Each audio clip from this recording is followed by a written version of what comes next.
புத்துசுலம் YouTube சேனல்கள் அனைவருக்கும் என்னுடைய இனிய மதியம் மற்றும் மாலை வணக்கம். சரியாக மதியம் 3 மணிக்கு நண்பகல் 3 மணிக்கு இந்த அறிக்கை என்பது பதிவு செய்யப்படுகிறது. மே மாதம் 3ஆம் தேதி தமிழகம் மற்றும் புதுச்சேரியை பொறுத்தவரையில் கடந்த 3 தினங்களாக மிக சிறப்பான மழை பதிவாகி கொண்டிருக்கிறது. ஏப்ரல் மாதம் 30ஆம் தேதி முதல் தமிழ்நாட்டில் மழை தீவிரமடையும் என்று கடந்த 2-3 அறிக்கைகளை நம்ம குறிப்பிட்டிருந்தோம். கடந்த ஒரு மாதமாக குறிப்பிட்டுக் கொண்டிருந்தோம். அந்த அறிக்கைகளிலும் சரி, கடந்த 2 மாதத்திற்கு முன்னர் வெளியிட்ட நீண்டகால வானிலை அறிக்கையிலும் சரி, கோடை மழை பற்றி வெளியிட்ட சிறப்பு வானிலை அறிக்கை ஜனவரி மாதத்துல கொடுத்த வானிலை அறிக்கையின் அடிப்படையிலும் சரி, நம்மளுக்கு இந்த வருஷம் மழைப்பொழிவு கோடை மழை மிக அதிகமாக பதிவாகும் என்று சொல்லியிருந்தோம். தற்போது இந்த மழை என்பது தீவிரமாக தொடங்கி இருக்கிறது.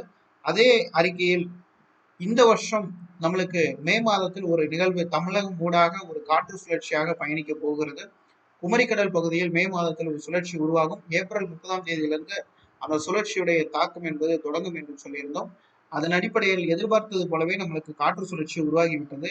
ஏப்ரல் மாதம் இறுதியில் அந்த அமைப்புகள் தென்பட்டு மே மாதம் 2ஆம் தேதிக்கு பிறகு அந்த சுழற்சி என்பது மாலத்தீவு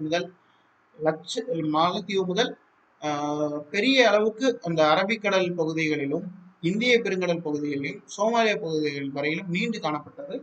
தற்போது அந்த காற்று சுழற்சி மாலத்தீவிலிருந்து குமரிக்கடல் வரை இன்று நிலவரப்படி நிலவி வருகிறது.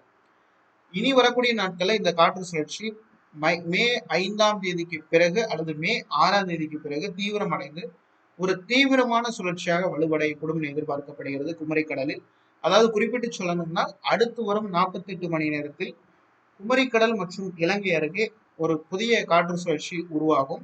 அந்த காற்று சுழற்சி தீவிரமடைந்த காற்று சுழற்சியாக மே 7ஆம் தேதி வாக்கில் உருவெடுக்கும். அந்த சுழற்சி மிகப்பெரிய அளவுல தென் மாவட்டங்கள்ல பருவ காலத்தை போன்று ஒரு வடகிழக்கு பருவமழை காலத்தை போன்று அடுத்த வாரத்துல மழையை கொடுக்க இருக்கிறது. இன்னும் ஒரு 3 நாள் 4 நாள் தான் இருக்கிறது.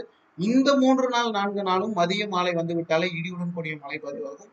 இன்றைக்கும் தென் மாவட்டங்களில் நிறைய இடங்களில் மழை இருக்கிறது. இரவு, நள்ளிரவு மற்றும் நாளை அதிகாலையில. நாளை மறுநாள் மே 6ஆம் தேதி, மே 7ஆம் தேதி, மே 8ஆம் தேதி, மே 9ஆம் தேதி, மே 10, மே 11, 12, 13, 14, 15 என இன்னும் 10 தினங்களுக்கு மேல மழை தமிழ்நாட்டுல இருக்கு. சுமார் 15 நாட்கள் வீதம் தமிழ்நாட்டுல அடுத்த 15 நாட்களுக்கு தொடர்ச்சியாக மாலை இரவு வந்துவிட்டால் மழை என்று சொல்லக்கூடிய அளவுல இருக்கும். நிறைய இடங்கள்ல நிலத்தடி நீர்மட்டம் குறைந்தது. நிறைய விவசாயிகள் கால் பண்ணாங்க. தேனி மாவட்டத்தெல்லாம் 30ஆம் தேதிக்கு முன்னாடி சார் எப்படியும் தண்ணி கிடைக்கிற அளவுக்கு ஓரளவுக்காவது ஒரு மழை பெய்தால் போதும் என்று சொன்னார்கள். இந்த முறை தேனி மாவட்டத்துல மிகப்பெரிய அளவுல சரியான மழை பதிவாகிவிட்டது. 2-3 முறைகளுக்கு மேல மிகவும் தீவிரமான சுற்று தேனி மாவட்டத்தை சுற்றி, அதே மாதிரி மதுரை மாவட்டத்தை சுற்றி சித்திரை திருவிழா முடிந்து கள்ளநகர் வைகாட்டில் இறங்கினதுக்கு பிறகு மாலையிலேயே மழை தொடங்கியது. கிட்டத்தட்ட நேற்றும் மழை, அதற்கு முந்தைய தினமும் மழை. மதுரையிலும் ஒரு 3 தினங்களாக நல்ல மழை. தமிழ்நாட்டுல பெரும்பாலான மாவட்டங்கள்ல சூறைக்காற்றுடன் கூடிய கனமழை. அதுல கோயம்புத்தூர்ல இருந்து கன்னியாகுமரி மாவட்டம் வரைக்குமே நிறைய இடங்களில் பாதிக்கப்பட்டிருக்கிறார்கள். நேற்று சிவகங்கை மாவட்டத்துல நிறைய இடங்களில் மழை கொட்டி தீர்த்தது. புதுக்கோட்டை, அதே மாதிரி தூத்துக்குடி மாவட்டம், திருநெல்வேலி மாவட்டம், கன்னியாகுமரி, தென்காசி என பல்வேறு மாவட்டங்களில் கனமழை வெளுத்து வாங்கிவிட்டது. இன்றும் நாளையும் அதே போன்று மழை இருக்கும். நாளை மறுநாளும் மழை இருக்கும். இதுல வருகின்ற இந்த சுழற்சி குமரிக்கடல் பகுதியில் இருந்து தென் தமிழகத்தை நெருங்கி கொண்டிருக்கக்கூடிய அந்த டைம் முக்கியமான காலகட்டம் மே 7, மே 8, மே 9, மே 10, 11 மற்றும் 12, 13 தேதிகளில் மிகவும் சிறப்பான சுற்றுமழை இருக்கு. இந்த அறிக்கையில நான் சொல்லிக் கொண்டிருக்கக்கூடிய இதே தகவலை தான் 2 மாதத்திற்கு முன்னாடி அறிக்கையில சொல்லியிருந்தேன். எதை நம்பினா இந்த சுழற்சியை நம்பிதான், வேற எதை நம்பியும் கிடையாது. ஏன்னா திடீர்னு சுழற்சி அமைப்புகள் வந்தாதான் நம்மளுக்கு மழை கிடைக்கும். சுழற்சி அமைப்புகள் இல்லைன்னா அந்த வருஷம் கோடை மழை குறைவாக இருக்குன்னு அர்த்தம். இந்த வருஷம் 2023 போன்று 2026லும் சுழற்சி அமைப்புகள் வரும். இதனால தமிழ்நாட்டுக்கு கோடை மழை மிக அற்புதமாக இருக்கும் என்று சொல்லியிருந்தோம். அந்த ஏப்ரல் மாதத்தில் கிடைக்க வேண்டிய மழையும் சேர்த்து இந்த மே மாதத்தில் தமிழ்நாட்டில் கொட்டி தீர்க்க போகிறது என்பதுதான் நிதர்சனமான உண்மை. அதாவது விட்டு விட்டு பெய்வதை விட ஒரே வாரத்துல கண்டினியூஸா மதிய மாலை நேரத்துல மழை வெளுத்து விட்டாலே போதும், அந்த பகுதியில் நிலத்தடி நீர் மட்டும் உயர்ந்துடும்.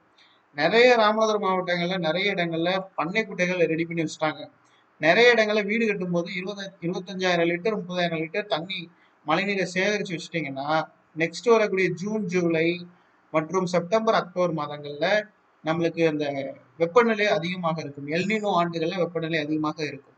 அந்த எல்னினோ ஆண்டுகள்ல வெப்பநிலை அதிகமா இருக்கும்போது நிலத்தடி நீர் மட்டம் சில மாவட்டங்கள் தமிழ்நாட்டுல குறையும். பருவகாலம் தொடங்குறதுக்கு முன்னாடி. அந்த பருவகாலம் தொடங்குறதுக்கு முன்னாடி வரக்கூடிய இந்த 4 மாதங்கள்ல தண்ணீர் கொஞ்சமாவது உங்களுக்கு வேணும். எனக்கு அத்தியாவசியத்திற்கு பயன்படுத்துறதுக்கு தண்ணி வேணும். வெளியிருந்து பணம் கட்டி தண்ணி வாங்கக்கூடாது. ஏன்னா ஒரு பேரலுக்கு ஒரு சுமார் சொல்லணும்னா ஒரு 500 லிட்டர் பேரலுக்கு கிட்டத்தட்ட 1500 ரூபாய் பணம் செலுத்துறாங்க. சில சிட்டிஸ்ல சென்னை உள்ளிட்ட சிட்டிஸ், மதுரை, நிறைய சிட்டிஸ் ஆல் ஓவர் எல்லாமே சொல்லலாம்.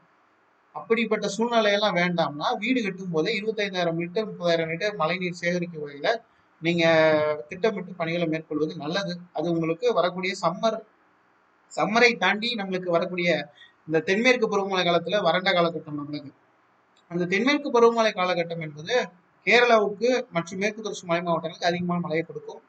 அப்போது நீங்கள் தண்ணீர் தட்டுப்பாடு வரக்கூடாதுன்னா இப்போது இந்த டைம்ல மே மாதத்துல பெய்யக்கூடிய மழை உங்களுக்கு 30,000 லிட்டர் மழை நீர் சேகரிப்பு தொட்டி தென் மாவட்டத்தில் வச்சிருந்தீங்கன்னாலும் சரி, அதற்கு கூட வச்சிருந்தீங்கன்னாலும் சரி, ஃபுல்லா நிறைச்சி விட்டுட்டு போயிடும்.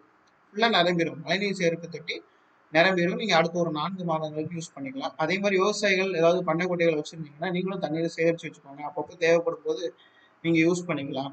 நிலத்தடி நீர் மட்டம் உயரும். இந்த மழையை நம்பி விவசாயிகள் விவசாய பணிகளை ஏதாவது முன்கூட்டியே திட்டமிட்டு நான் சொன்னது போன்று ஏப்ரல் மாதத்தில் செஞ்சிருந்தால் நல்ல பலன் உங்களுக்கு கொடுக்கும். இன்னும் ஒரு 10-15 நாள் மழை இருக்கிறதுனால வெளியே போகும்போது கொடைகளை யூஸ் பண்ணுங்க. ரெயின் கோட்ஸ் கண்டிப்பா கொண்டு போங்க. ஏன்னா காலையில வெயில் அடிக்கும். காலையில கண்டிப்பா வெயில் இருக்கும். மதியம் வந்து விட்டால் மழை பெய்யும். இப்படி தினசரி இருக்கிறதுனால நீங்க வந்து ஆஃபீஸ் போறவங்க, ஸ்கூல்ஸ்க்கு மோஸ்ட்லி இருக்காது லீவ் டைம்னால.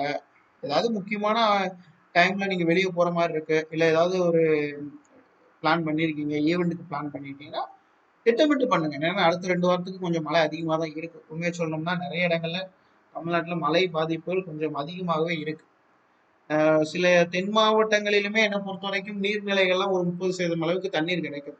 சிறு சிறு நீர் நிலைகள்னு சொல்றதை விட தெப்ப குளங்கள்னு சொல்லுவாங்க, அதெல்லாம் ஃபுல்லா நிரம்பிடும். சின்ன சின்ன ஊருக்கு ஒரு தெப்ப குளம் இருக்கும். அந்த ஊருக்கு ஒரு தெப்ப குளம்லாம் இந்த மலையில நிரம்பும். இந்த கோடை மலையிலையும் கூட நிரம்பும். நிறைய பேர் வந்து பருவமழையில கூட நிரம்பலாம், ஆனா கோடை மலையில நிரம்புகிறதா அப்படின்னு ஆச்சரியப்படுவாங்க. அது 2023லயும் நடந்தது. நான் நடந்ததைத்தான் மீண்டும் நடக்கும் என்று சொல்கிறேனே தவிர்த்து புதியதாக நடக்கும் என்று நான் சொல்லலை. நிறைய பேர் குழப்பம் அடைவார்கள். எப்படி கோடையில இவ்வளவு மழை கிடைக்கும்னு சொல்றாரு. கிடைக்கும். 30% அளவிற்கு கம்மாய்கள் நிரம்பும். தென் மாவட்டங்களில் மிகப்பெரிய அளவுல தண்ணீர் வந்து ஒரு சில ஏரிகளுக்கு கிடைக்கும். தாமிரபரணி, மேற்கு தொடர்ச்சி, குற்றால மலைகள், இதெல்லாம் வெள்ளப்பெருக்கு ஏற்படும். அதே போன்று இதெல்லாம் இப்ப இந்த வரக்கூடிய அடுத்த 2 வாரத்துல தான், ரொம்ப நாள் சொல்லல, இந்த வரக்கூடிய 2 வாரத்துல இவ்வளவு மழைகள் பெய்ய போகுது. மேற்கு தொடர்ச்சி மலைப்பகுதி, தென் மாவட்டம், மத்திய மாவட்டம், டெல்டா மாவட்டங்கள் வரைக்கும் இதோடைய தீவிரம் இருக்கும். தற்போது நான் இந்த குறிப்பிட்டு என்னென்ன சொல்றேன்னா, தென் மாவட்டங்கள், மேற்கு தொடர்ச்சி மலை மாவட்டங்கள், மத்திய மாவட்டங்கள், கொங்கு மண்டலங்கள், மத்திய உள் டெல்டா மாவட்டங்கள், இது வரைக்கும் தற்போது அந்த அடுத்து வரக்கூடிய 2 வாரங்கள் எச்சரிக்கையா இருங்க. மழை அதிகமா இருக்கு. விவசாயிகள் யாரும் வந்து ஏதாவது அறுவடை பண்ணாம வச்சிருந்தீங்கன்னா அறுவடை பண்ணிக்கோங்க. அதே மாதிரி வந்து இடி தாக்கம் இருக்கும். இடி பயங்கரமா இருக்கும். மரத்துக்கடியில நிக்காதீங்க. நிறைய பேர் வந்து மரத்துக்கடியில நிக்காங்க, அசால்ட்டா நின்றுட்டு வீடியோ வேற எடுக்கிறாங்க. அதெல்லாம் தவிர்க்கணும் அப்படின்றத நான் குறிப்பிட்டுக்கிறேன். நாளைக்கு தேர்தல் வாக்கு எண்ணிக்கையின் போது மழையினால ஏதாவது இடையூறு ஏற்படுமா? அது வந்து நாளைக்கு பொறுத்த வரைக்கும் தென் மாவட்டங்கள்ல சில இடங்கள்ல, மத்திய மாவட்டங்கள்ல மழை இருக்கு நாளைக்கு. நாளையை விட நாளை மறுநாள் 5ஆம் தேதிக்கு பிறகுதான் மழை தீவிரம். நாளையை விட நாளை மறுநாள் தான் தீவிரமான சுற்று என்பது தொடங்கும். அந்த வைட் ஸ்ப்ரெட் ஒரே நேரத்துல எல்லா இடங்களிலும் மழை கிடைக்கிறது அப்படின்னு சொல்றோம். நேற்று அப்படிதான் பெய்யுது. ஒரே நேரத்துல எல்லா இடத்துலயும் மழை விட்டு விட்டு விட்டு விட்டு மழை பெஞ்சுக்கிட்டே போச்சு. ஒவ்வொரு ஊரா மழை பெய்து போனது. அதே போன்று வரக்கூடிய 5ஆம் தேதியிலிருந்து மீண்டும் மழை தீவிரம் அடையும். அந்த 5ஆம் தேதியிலிருந்து தான் ரொம்ப தீவிரமான சுற்று தொடங்கும். ஒரு 5 சென்டிமீட்டர் கிடைக்கும் என்று எதிர்பார்த்த இடத்துல கூட 15 சென்டிமீட்டர் வந்துவிடும். அந்த அளவுக்கு மழை இருக்கிறது. ஏதாவது வந்து சுற்றுலா தலங்களுக்கு செல்லக்கூடியவர்கள் இந்த காலகட்டங்களில் போனீங்கன்னா ஊட்டி கொடைக்கானல்லாம் போறதை ஸ்டாப் பண்ணுங்க. நெக்ஸ்ட் 2 வீக்ஸ் வந்து ஹெவி ஃப்ளட் சான்சஸ் இருக்கு ஒரு சில மேற்கு தொடர்ச்சி மலை மாவட்டங்கள்ல. அதே மாதிரி கால்நடைகளையும் கொஞ்சம் பாதுகாப்பான இடத்துல நிப்பாட்டுங்க. கோடை மழை பெய்யுது ஒன்றும் ஆகாதுன்னு நினைக்காதுங்க. அதே மாதிரி வந்து வண்டி வாகனங்கள் வெளியே விடும்போது மரத்துக்கடியில வண்டி வாகனங்களை நிப்பாட்டாதீங்க.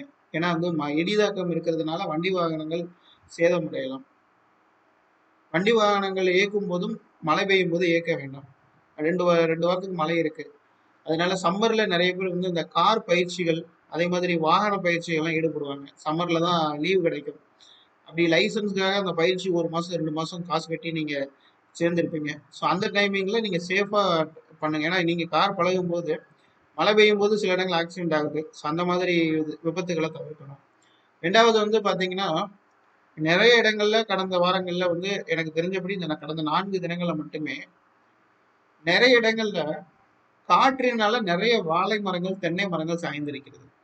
அதுலயுமே நிறைய பேர் கமெண்ட்ஸ்ல சொன்னாங்க, இந்த மாதிரி எங்க பகுதியில ஒரு 1000க்கும் மேற்பட்ட வாழைகள் சாய்ந்தது. நேத்து கூட கோயம்புத்தூர் தொண்டாமுத்தூர்ல வந்து ஒரு 1000 வாழைகள் சாய்ந்து விட்டது. சிவகங்கை மாவட்டத்துல ஒரு 20 தென்னை மரங்கள் சாய்ந்து விட்டது. ஒரு 4ல இருந்து ஒரு 6 வீடுகள்ல வந்து சேதமடைந்தது. இப்படி சொன்னாங்க. அப்ப வந்து வீட்டுக்குள்ள நம்ம தூங்கிக்கிட்டு இருக்கும்போது கூட இந்த கோடை மழையில நம்மளுக்கு கொஞ்சம் சேஃபா தான் இருக்கணும். அது வீடு வந்து பழைய வீடா இருக்கு அப்படின்னா கொஞ்சம் சேஃபா இருங்க. மற்றபடி இந்த நிகழ்வை பொறுத்தவரையில் நம்ம பேசணும்னா, இது ஒரு சுழற்சி, காற்று சுழற்சி, தாழ்வு பகுதியா மாறும். தமிழகம் அருகாமையில தமிழகம் கடலோர பகுதி வழியாக நகர இருக்கிறது. இது எங்க நகர போகிறது, இது எப்படி வலுவடைய போகிறது எல்லாமே இன்னும் ஒரு 48 மணி நேரத்துல விலாவரியா சொல்லிடலாம். என்னோட எதிர்பார்ப்பு, இன்றைய எதிர்பார்ப்பு பொறுத்த வரைக்கும் குமரிக்கடல் வழியாக வங்கக்கடலுக்கு செல்லும் என்பதுதான் என்னோட எதிர்பார்ப்பு. அப்படி வங்கக்கடலுக்கு சென்றாலே நல்ல மழை கிடைக்கும். இதுதான் என்னோட எதிர்பார்ப்பு. அடுத்த அறிக்கை நாளை வரும்போது அதை பற்றி அந்த அறிக்கையில வட மாவட்டங்கள், டெல்டா மாவட்டங்கள் மழை எப்போது கிடைக்கும், எவ்வளவு தீவிரமாக இருக்கும் என்பதை ஒரு சிறப்பு அறிக்கையா நான் அதுல ஃபர்ஸ்ட் வெளியிடுறேன். நாளை அறிக்கை மிக முக்கியமான ஒரு வானிலை அறிக்கை. அதற்கு பிறகு இன்னொரு ஒரு வீடியோவும் பதிவு செய்ய வேண்டியிருக்கு. 150 ஆண்டுகள்ல இல்லாத ஒரு மிகப்பெரிய ஒரு மெகா எல்னினோ இந்த வருஷம் வர இருக்கிறது. எல்னினோ ஏற்கனவே வந்து விட்டது. அந்த எல்னினோ நிறைய நியூஸ் சேனல், நிறைய ஊடகங்கள்ல mega el nino mega el nino mega எல்னினோன்னு சொல்லிக்கிட்டு இருக்காங்க. இது 7 மாதத்திற்கு முன்னாடியே கடந்த நவம்பர் டிசம்பருக்கு முன்னாடியிலிருந்து நான் சொல்லிக்கிட்டு இருக்கேன். 2026 எல்னினோ தான், 2027 எல்னினோ தான் என்று நான் சொல்லிக்கிட்டு இருக்கேன். ஆனா மெகா எல்னினோ எவ்வளவு பெரிய தாக்கத்தை ஏற்படுத்தும், இதற்கு முன்னாடி எவ்வளவு தாக்கத்தை ஏற்படுத்தியது, அப்போது இருந்த கடல் அமைப்புகள் என்ன, தற்போது இருக்கக்கூடிய கடல் அமைப்புகள் என்ன என்பதை பற்றியும் நான் விலாவாரியாக பேச இருக்கிறேன். அந்த வீடியோவும் நாளை அல்லது நாளை மறுநாளுக்குள் வெளியிடப்படும். இறுதியாக இன்று, நாளை, நாளை மறுநாள் இன்னும் ஒரு 15 நாட்கள் தமிழ்நாடு மற்றும் புதுச்சேரியில் தொடர்ச்சியாக மழை இருக்கு. தென் மாவட்டங்கள் நல்ல மழை இருக்கு. தென் மாவட்டங்களுக்கு இனிமேல் மழை பற்றாக்குறையே இருக்காது. இந்த கோடை மழையே போதும் என்று சொல்லிக் கொள்ளக்கூடிய அளவிற்கு மழை இருக்கு. அடுத்து வந்து நம்மளுக்கு ஜூன், ஜூலை, ஆகஸ்டுக்கு பிறகு டைரக்டா வடகிழக்கு பருவமழை தான். தென்மேற்கு பருவமழை பற்றியான ஒரு சிறப்பு வானிலை அறிக்கையும் கொடுக்கணும். இன்னும் ஏகப்பட்ட வீடியோஸ் இருக்கு. அடுத்தடுத்து ஒன்றுக்கு பின் ஒன்றாக வீடியோக்கள் நிறைய பதிவு செய்யப்படும். அதெல்லாம் பாருங்க, சப்ஸ்கிரைப் செய்து பாருங்க. தொடர்ச்சியாக இணைந்திருந்து கேட்டதற்கு நன்றி. மீண்டும் ஒரு வானிலை அறிக்கையும் சந்திக்கலாம். நன்றி, வணக்கம்.